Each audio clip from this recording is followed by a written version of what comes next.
Hi, I'm a red-tailed chub. I'd like to introduce you to my realm and show you what hard work it is to bring another generation of red-tailed chubs into the world. This is my home, a small oval tank with a divider down the middle. A current that reminds me of a stream is directed along one side of the tank. I like to face upstream. So it's time to spawn and build a nest of rocks.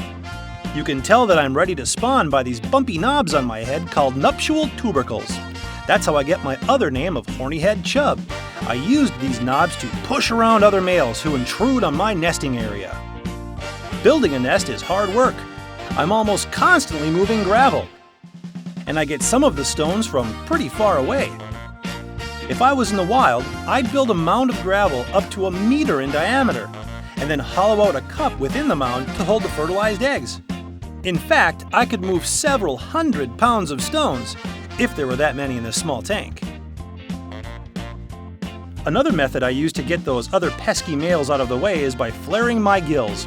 It's my way of saying, "Watch out, buddy!" Sometimes I even push other fish out of my nest with my body. As you can see, I like to chase these guys too.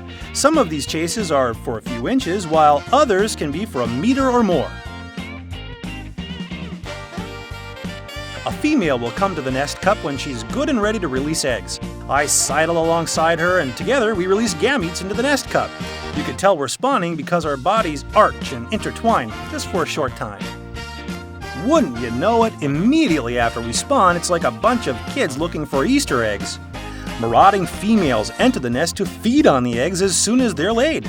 It looks like all the eggs are eaten, but don't worry, many fall into the cracks and crevices of the gravel.